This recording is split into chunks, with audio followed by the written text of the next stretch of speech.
Nkosi sine Nkosi asinawe amandla ekutikhayisa, asinawe amandla ngisho ekutiphakamisa. Kunjalo ngoba seswele timphiko ngisho tengidiza. Sentelo kuhle nakhona nakubona ngomhlaba kukuhle usiphuce amandla ekutithumisa.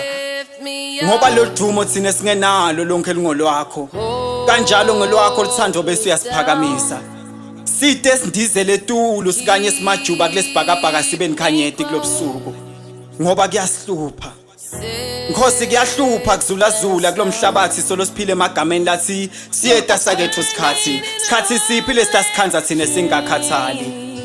Nanamuhla Nkosi bekusengaba ngisa ngisho lesikhathi, ngisho sikhathi sekuphakama kube kanye kujabhene bathakathi kufe timfamo na kuyobe ngoba thine sesiphakeme.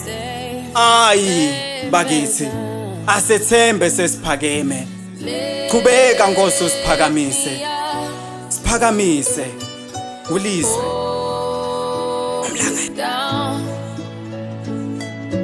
Keep me close, safe and sound.